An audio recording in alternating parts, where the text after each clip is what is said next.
সাইদ ইমাম ও খতিব আতিপাড়া হাজীবাড়ি বাইতুল নূর জামে মসজিদ।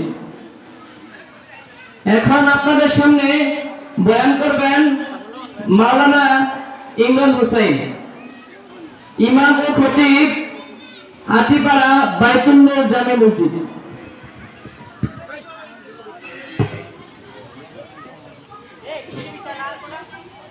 السلام عليكم ورحمة الله وبركاته.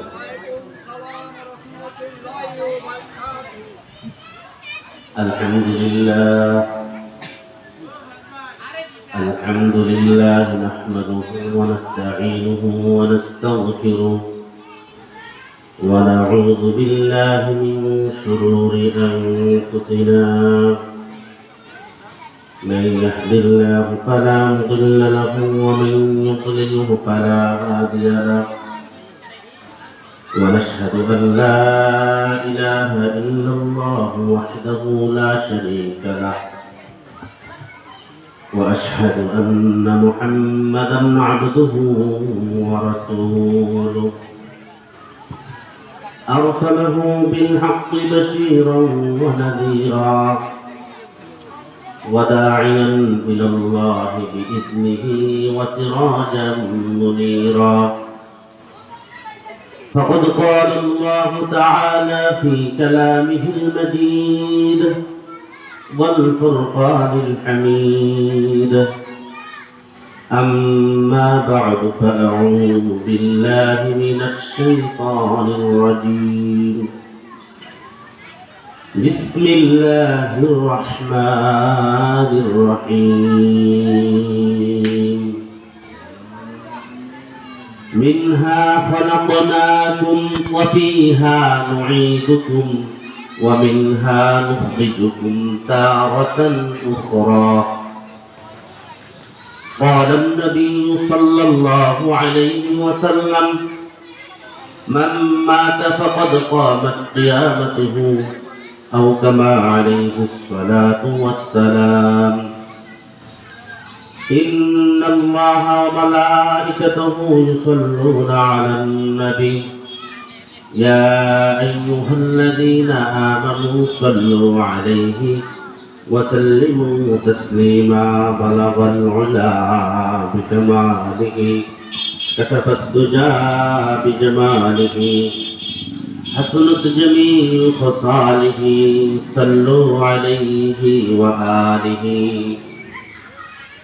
हजर में शजर में तुम्ही रंग और तुम्ही बू है,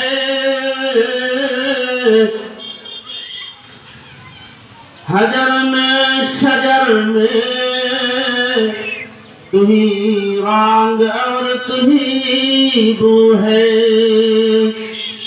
जदार जाखता है उधार तू ही तू है।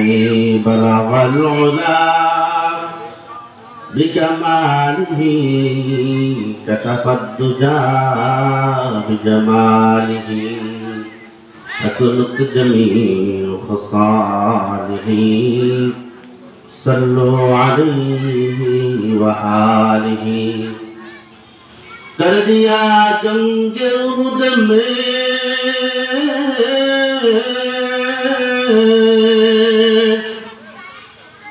कर दिया जंग उहुद में मुस्तफा बंदा शहीद। कर दिया जंग उहुद में मुस्तफा बंदा शहीद। ये खिलाफत ये शरीअत, ये खिलाफत ये शरीअत हमको मिलने के लिए। बलगल उला बिजमालिही, कशफद दुजा बिजमालिही, हसनत जमीउ खसालिही। सल्लु अलैहि व आलिही। আলহামদুলিল্লাহ। মুআজ্জাজ হাজিরিন, সম্মানিত আমার মুসলমান দিনদার মুসলমান ভাইয়েরা ও পর্দার অন্তরালের মা ও বোনেরা, মহান আল্লাহ তাবারক ওয়া তাআলার দরবারে লাখ কোটি শুকর, যে মহান আল্লাহ তাবারক ওয়া তাআলা এই আটিপাড়া দারুল উলুম হাফিজিয়া নুরানি মাদ্রাসার উদ্যোগে 2 দিন ব্যাপী বার্ষিক মাহফিল 19তম। আল্লাহ তাআলা কতগুলা আল্লাহর খাস বান্দাদের মাধ্যমে এই বেহেশতের বাগানের ব্যবস্থা করেছেন। অনেক কষ্টের বিনিময়ে একটা বেহেশতের বাগান, একটা মাহফিল শুরু থেকে শেষ পর্যন্ত যথেষ্ট শ্রম দিতে হয়, কথা ঠিক না ব্যাঠিক? এখানে এই স্টেজ থেকে আলোচনা হবে কোরআন এবং হাদিস থেকে। এখানে কোনো নাচ গান হবে না, কোনো গান বাদ্য হবে না, কোনো রকমের দুনিয়াবি কোনো কিছু হবে না, শুধু আখিরাতের কথা হবে, কথা ঠিক না ব্যাঠিক? এটা বেহেশতের বাগান। এটা শুরু থেকে শেষ পর্যন্ত যারা শ্রম দিতেছে, অনেক কষ্টের বিনিময়ে, অনেক টাকা, অনেক ঘাম, অনেক কষ্টের পরে এমন একটি মাহফিল আমাদেরকে উপহার দিয়েছে। এই মাহফিল শুধু আমাদের এলাকায় মাহফিল হচ্ছে, মাদ্রাসার মাহফিল হচ্ছে, আমরা খুশিতে শুধু ঘোরাফেরা করবো সেটা না, সেই জন্য না। এই মাহফিলের মূল একটা মাকসাদ আছে, উদ্দেশ্য আছে কি নাই, কথা ঠিক না ব্যাঠিক? মূল একটা মাকসাদ, একটা উদ্দেশ্য আছে।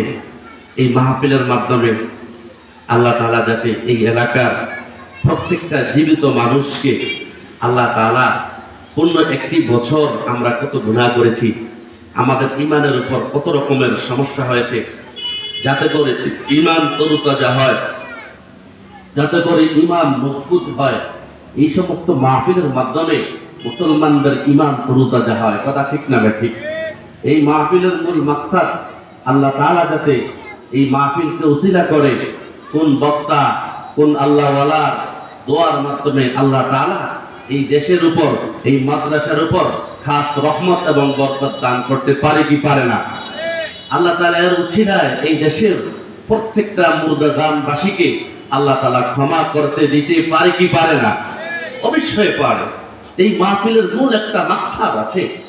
আমাদের ঈমান তরুতাজা করতে হলে আমরা যদি ঘরে বসে থাকি, আইসা মাহফিলের শুরু থেকে শেষ পর্যন্ত 2 দিন ব্যাপী মাহফিল হয়, এই মাহফিলে যদি আমরা অংশগ্রহণ না করি, অনেকে শ্রম দিয়েছে, অনেকে টাকা দিয়েছে, দিবে, মাহফিল শূন্য না, তাহলে কি লাভ হলো? আমাদের তো মূল মাকসাদ আমরা ফেস টু ফেস, যে আলোচনা করবে তার চেহারা দেখে সামনে বসে, শিখার উদ্দেশ্যে আমল করার নিয়তে যদি আমরা বসি, অবশ্যই অবশ্যই এই মাহফিলের মাধ্যমে মাহফিলের যে মূল মাকসাদ সেটা অবশ্যই অবশ্যই পূর্ণ হবে, কথা ঠিক না ঠিক? আল্লাহ তাআলা আমাদেরকে আমাদের মাহফিলের প্রথম দিনের প্রথম দ্বিতীয় অধিবেশন যে মাহফিলের ওয়াজের কাজ এখন থেকে ইনশাআল্লাহ শুরু হচ্ছে, এভাবে এশারের পর পর্যন্ত 10টা-11টা পর্যন্ত ইনশাআল্লাহ মাহফিল চলবে। আমরা শুরু থেকে শেষ পর্যন্ত যদি মাহফিলের হক আদায় না করি, তাহলে আল্লাহর কসম আল্লাহর কাছে জবাব দিতে হবে, কথা ঠিক না বেঠিক? যে ওই জায়গায় একটি দ্বীনি প্রতিষ্ঠান মুহাম্মদুর রাসূলুল্লাহ সাল্লাল্লাহু আলাইহি ওয়াসাল্লামের মাদ্রাসা, যেই মাদ্রাসায় মুহাম্মদের দরজা হয়, ওই মাদ্রাসা থেকে মাদ্রাসার পার্শ্ববর্তী মাঠে একটি মাহফিল হচ্ছে, এখানে কোরআন এবং হাদিসের আলোচনা হয়েছে, তুমি গুরুত্ব দাও নাই। দেখা যাচ্ছে আজকে যেখানে গান বাদ্য, যেখানে বিভিন্ন রকমের গুনাহের কাজ, ওই জায়গায় মানুষ বেশি ধাবিত, ওই জায়গায় হাজার হাজার মানুষ যায় খেলার উদ্দেশ্যে, হাজার হাজার মানুষ খেলা দেখতে যায়, সময় কাটায়। আসরের পর থেকে মাগরিব পর্যন্ত, 3টা থেকে মাগরিব পর্যন্ত হাজার হাজার মানুষ খেলা দেখে সময় নষ্ট করে, কথা ঠিক না ঠিক? আজকে মাহফিল আসরের পর থেকে বয়ান শুরু, মাত্র স্টেজের সামনে 8-10 জন বসে আছে। আল্লাহ তাআলা কবুল করুক। যেই অল্প কয়েকজন মুষ্টিময় কয়েকজন মানুষ মাহফিলের শুরু থেকে অংশগ্রহণ করেছে, আমি দোয়া করব আল্লাহ তাআলা যাতে এই অল্প কয়েকটা মানুষের উপর আল্লাহর খাস রহমত বর্ষিত করে। সবাই বলে আমিন। আমিন। আল্লাহ তাবারক ওয়া তাআলা আমাদেরকে মাহফিলের শুরু থেকে আমরা অংশগ্রহণ করতে পেরেছি, সেই জন্য মহান আল্লাহ তাবারক ওয়া তাআলার দরবারে লাখ কোটি শুকর ও সুজুদ, দিল থেকে, অন্তরের অন্তরস্থল থেকে কালিমাতুশ শুকর আদায় করি আলহামদুলিল্লাহ। আমি আপনাদের সামনে একটি মহামূল্যবান একটি আয়াত আপনাদের সামনে তেলাওয়াত করেছি, যে আয়াতের অর্থ সাধারণ মানুষও জানে, যে আয়াতের ব্যাখ্যা বিশ্লেষণ অধিকাংশ মানুষে জানে, সাধারণ পাবলিকও বুঝে। এই আলোচনা অনেক মানুষে প্রায় সময় শুনে। সেই আলোচনাটা করার মূল মাকসাদ আমি এটাই স্মরণ করে দিতে চাচ্ছি, মানুষ পৃথিবীর জমিনে কেউ থাকতে পারবে না, প্রত্যেকেই মৃত্যুবরণ করতে হবে, প্রত্যেকেই কবরে যেতে হবে। কথা ঠিক না ঠিক? মাটির মানুষ আমরা, আল্লাহ তাআলা আমাদেরকে মাটি দিয়ে বানিয়েছেন, আবার মাটির ভিতরে ঢুকে যাব, আবার পুনরুত্থান, আবার মাটি থেকে আবার আমাদেরকে উঠিয়ে দিবে কে? আল্লাহ অবশ্যই উঠিয়ে দিবে। আজকে সেই বিষয়ে অল্প কিছুক্ষণ আলোচনা করব। যদি এখনো আমরা যারা এদিক সেদিক ঘোরাফেরা করতেছি, ও আমার ভাইয়েরা, ও আমার মুসলমান ভাইয়েরা, আল মুসলিম ও আকুল মুসলিম, মুসলমান মুসলমানের ভাই, আপনারা আমার ভাই, একজন মুসলমান আরেকজন মুসলমানের ভাই। আমি চাই আমার ভাইয়েরা, আমি মসজিদ এই মাহফিলের শুরু থেকে শেষ পর্যন্ত মাহফিল শুনে পরিপূর্ণ হেদায়েত, এখন হেদায়েত প্রাপ্ত হয়ে যেতে এখান থেকে যায়, আমি এটাই আশা করব। আমরা এত কষ্ট করে এই মাদ্রাসার মুদারেস, এই মাদ্রাসার হুজুররা, এলাকার যুবক ভাইয়েরা কত কষ্ট করে এই মাহফিলটা এত কষ্ট করে আয়োজন করেছে। যদি আমরা মাহফিলের যদি আলোচনা নাই শুনি, তাহলে তো আমাদের মূল মাকসাদ নষ্ট হয়ে যাবে। কথা ঠিক না ঠিক?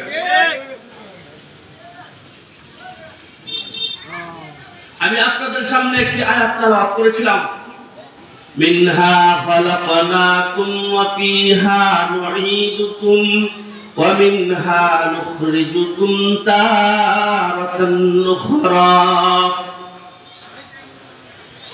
এই আয়াতের অর্থ প্রত্যেকেই জানে, সবাই জানে, ব্যাখ্যা বিশ্লেষণে পরে যাচ্ছি। পৃথিবীর জমিনে আল্লাহ তাআলা, আল্লাহ রাব্বুল আলামিন মানুষদেরকে কিছু একটা সময় দিয়ে পৃথিবীর জমিনে ছেড়ে দিয়েছেন। এই পৃথিবীতে অল্প কিছুদিন থাকবো, যেই কোনো মুহূর্তে আমাদের মৃত্যু এসে গ্রাস করে ফেলবে। কথা ঠিক না ঠিক? কেউ আসতে পারবে না। দেখেন আজকে আমাদের এই মাহফিল, গত এক বছরে কতগুলা মাহফিল, কতগুলা লোক, কতগুলা মুসল্লি এই স্টেজের সামনে বসে আলোচনা শুনছে, আমাদের থেকে বিয়োগ হয়ে আলাদা হয়ে গেছে, তারা আছে কবরে, আমরা এখন উপরে আছি। কথা ঠিক না ঠিক? এই মসজিদ, এই মাহফিলের টেবিল নিয়ে বসে থাকতো শাহজালাল ভাই, আজ আমাদের মাঝে নাই। কথা ঠিক না ঠিক? এভাবে অনেকগুলা লোক আমাদের থেকে চলে গেছে, তাদের খবর কি আমরা জানি?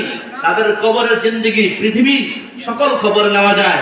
অস্ট্রেলিয়ার খবর বাংলাদেশে বসে নেওয়া যায়, ইতালির খবর বাংলাদেশে, সৌদি আরবের খবর বাংলাদেশে সেকেন্ডের মধ্যে, মিনিটে খবর নেওয়া যায়। আমাদের পাশে 3.5 হাত মাটির নিচে আমার আপন লোক, আমার ভাই, আমার বাবা, আমার দাদা, আমার দাদি শুয়ে আছে, তাদের খবর নিতে পারি না। কথা ঠিক না ঠিক? মানুষ যেদিন মরে, একটা মানুষ যখন মারা যায়, ইন্তেকাল করে, যখন কবরস্থ হয়, ওই মানুষের কবরস্থ যখন শুরু হয়ে যায়, তখন থেকে তার কিয়ামত শুরু হয়ে যায়। আল্লাহর নবী হযরত মুহাম্মদুর রাসূলুল্লাহ সাল্লাল্লাহু আলাইহি ওয়াসাল্লাম 1400 বছর আগে বলে গিয়েছেন, মান মাতা ফাকাদ কামাত কিয়ামাতুহু, যে যেদিন মরে সেদিন থেকে তার কিয়ামত শুরু হয়ে যায়। আল্লাহু আকবার বলে, যে যেদিন মরে সেদিন থেকে তার কিয়ামত শুরু হয়ে যায়। এর ব্যাখ্যা বিশ্লেষণ আপনারা যে অল্প প্রয়োজন আছেন, যদি আমার এই অল্প স্বল্প আলোচনা শুনে যদি আপনারা আমল করেন, আপনাদের ঢেলে যদি ভয় আসে, তাহলে আমি সাকসেস। যে আল্লাহ, আমি আল্লাহকে বলতে পারবো, আল্লাহ আমার আলোচনায় আমি আটিপাড়া দারুল উলুম হাফিজিয়া নুরানী মাদ্রাসার প্রথম দিন মাহফিলের মুখ তারিখে আসরের পরে কি আলোচনা করেছিলাম, 2টা মানুষ আমার কথায় হেদায়েত পেয়েছে, আল্লাহ ওই উছিলায় আমাকে মাফ করে দেন। কথা ঠিক না ঠিক? আমার মূল মাকসাদ, উদ্দেশ্য আপনাদের কাছ থেকে দোয়া নেওয়া। একটা মানুষ যখন মৃত্যুবরণ করে, আল্লাহ রাসূল সাল্লাল্লাহু আলাইহি ওয়াসাল্লাম বলেছেন, সেদিন থেকে তার মৃত্যু শুরু, কিয়ামত শুরু হয়ে যায়। আল্লাহু আকবার। রাসূল সাল্লাল্লাহু আলাইহি ওয়াসাল্লাম হাদিসের মধ্যে এভাবে বলেছেন, আল কবরু রাউযাতুম মির রিয়াদিল জান্নাহ আও হুফরাতুম মিন হুফারিন নার। কবর হবে কারো জন্য জান্নাতের বাগিচা। বলেন, কবর হবে কারো জন্য কি? জান্নাতের বাগিচা। আবার কারো জন্য হবে আগুনের গর্ত। বলেন, আগুনের গর্ত। কবর হয়তো হবে জান্নাতের বাগিচা, নয়তো হবে জাহান্নামের আগুন। বলেন, কবর হবে, মানুষের কবর হবে দুই রকম। বলেন, কবর হবে কয় রকম? দুই রকম। হয়তো হবে জান্নাতের বাগিচা, আর নয় হবে জাহান্নামের গর্ত। বলেন কি হবে? বলেন, আপনারা বলেন। হয়তো কি হবে? জান্নাতের বাগিচা, আর নয় হবে কি? আগুনের গর্ত, জাহান্নামের গর্ত। আল্লাহু আকবার, আল্লাহ আল্লাহ। একটা মানুষ যখন মৃত্যুবরণ করে, যখন পৃথিবী ছেড়ে সে চলে যায়, যখন ইন্তেকাল করে, যখন কবরে তাকে রাখা হয়, আমরা ওই লাশটাকে দেখেন, আপনারা খেয়াল করবেন, আমরা ওই লাশটাকে, সে যদিও এই মর্যাদাটা, যদিও সে পাঞ্জাবি পছন্দ করে না, যদিও সে টুপি পছন্দ করে না, কথা খেয়াল করবেন, যদিও রাসূলের আদর্শকে সে পছন্দ করে না, তারপরও তাকে একটা পাঞ্জাবি পরানো হয় কি হয় না? বলেন, এরকম মানুষ আসেনি যে জীবনে পাঞ্জাবি পরে না, তাকে পাঞ্জাবি পরে দেওয়া হয়। কথা ঠিক না ঠিক? 3 কাপড় দেওয়া হয়। পুরুষকে কয় কাপড় দেওয়া হয়? 3 কাপড় দেওয়া হয়। আর মহিলাকে দেওয়া হয় 5 কাপড়। আচ্ছা, মহিলাটা পরে বললাম, পুরুষদেরকে 3 কাপড় দেওয়া হয়, এটা কথা ঠিক না ঠিক? আচ্ছা, এই লোকটা তো জীবনও পাঞ্জাবি গাওবে না। বলেন, পাঞ্জাবিকে পছন্দ করে না, মুহাম্মদের সুন্নতকে ভালোবাসে না, মুহাম্মদের সুন্নত সে পছন্দ করে না, যারা মুহাম্মদের অনুসারী তাদেরকে পছন্দ করে না, যারা মুহাম্মদের পরিপূর্ণ সুন্নত আদায় করে, যেই আলেম উলামা মাশায়েখ তাদের সাথে ভালোবাসা নাই। ওই লোকটা যখন ইন্তেকাল করে, তাকে কি 3 কাপড় দেওয়া হয় কি হয় না? 3 কাপড়ের মধ্যে একটা কাপড় দেওয়া হয় কি? পাঞ্জাবি। কি দেওয়া হয়? কুর্তা পাঞ্জাবি বানিয়ে দেওয়া হয়। অথচ এই লোকটা কোনো সময় পাঞ্জাবি গাও দেয় না। যখন এই লোকটাকে কবরে রাখা হয়, বিসমিল্লাহি আলা মিল্লাতি রাসূলিল্লাহ করে দেওয়া হয় কি হয় না? বলেন, রাসূলের মিল্লাতে তাকে মাটি দেওয়া হয় কি হয় না?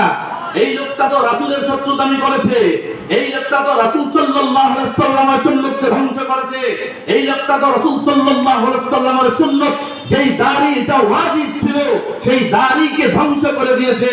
দৈনন্দিন সে ক্রিম শেভ করে, দৈনন্দিন সে ক্রিম শেভ করে, মুহাম্মদ রাসূল সাল্লাল্লাহু আলাইহি ওয়াসাল্লাম দৈনিক মুহাম্মদের সুন্নত সে ধ্বংস করে। অথচ সে যখন মৃত্যুবরণ করে, তাকে রাসূলের মিল্লতে মাটি দেওয়া হয়। কথা ঠিক না ঠিক? কিন্তু সে যেই কাজটা করেছে, তাকে দরকার ছিল না পাঞ্জাবি গাও দেওয়া। এই পাঞ্জাবির সে উপযোগী না। বিসমিল্লাহি আলা মিল্লাতি রাসূলিল্লাহ এই বলা উচিত ছিল না। কিন্তু ইসলামের দৃষ্টিতে আল মুসলিমু আকুল মুসলিম, মুসলমান মুসলমানের ভাই হিসাবে এখন যখন একটা মানুষ মারা যায়, মৃত্যুবরণ করার পরে আমাদের উপর ফরজে কিফায়া হয়ে যায় তাকে দাফন কাফন করা। কথা ঠিক না ঠিক? এই লোকটা কি বুঝে না? বলেন, এই লোকটা কি বুঝে না যে আমি যে পাঞ্জাবি গাও দেই না, জুমার দিনও পাঞ্জাবি গাও দেয় না। অনেক লোক আছে ঈদের দিনও শার্ট প্যান্ট কিনে, পাঞ্জাবি কিনে না। কথা ঠিক না ঠিক? রাসূল সাল্লাল্লাহু আলাইহি ওয়াসাল্লামের সুন্নাত ধ্বংস করে দিয়েছে। এই লোকটাকেও বিসমিল্লাহি আলা মিল্লাতি রাসূলিল্লাহ বলে মাটি দেওয়া হয়, এই লোকটাকেও পাঞ্জাবি গাও দেওয়া হয়। যদি দুই একটা লাশকে যদি বলেন, দুই একটা লাশকে যদি আমাদের সামনে তাকে শার্ট প্যান্ট পরে মাটি দেওয়া হতো, কোন বিসমিল্লাহি আলা মিল্লাতি রাসূলিল্লাহ দরকার নাই, রাসূলের মিল্লাত তোকে প্রয়োজন নাই, তুই রাসূলের সুন্নতকে ধ্বংস করছ, রাসূলের সুন্নতকে তুই লাথি মেরেছ, রাসূলের সুন্নতকে ভালোবাসিস নাই, দাড়ি তো ধারে কাছেও নাই, সুন্নত তো বাস্তবায়ন নাই, সুন্নতের ধারে কাছেও নাই। এই লোকটাকে প্রয়োজন ছিল না তাকে পাঞ্জাবি পরা, প্রয়োজন ছিল না তাকে সুন্নত মোতাবেক মাটি দেওয়া। এই লোকটাকে যদি খাজে রাখা হতো, এরকম দুই একটা লাশকে যদি রাখা হতো, তাহলে আমাদের এলাকার মানুষ প্রত্যেকে শিক্ষা পেয়ে যেত। কোথা ঠিক না ঠিক? তো মানুষ যেদিন মারা যায়, আমি বলতেছিলাম যে কিভাবে কিয়ামত শুরু হয়। একটা মানুষ যখন মৃত্যুবরণ করে, তার কিয়ামত শুরু হয়ে যায়। হয়তো কবর হবে জান্নাতের বাগিচা, আর না তো হবে কি হবে? জাহান্নামের গর্ত। আল্লাহ, মানুষ যেদিন ইন্তেকাল করে মারা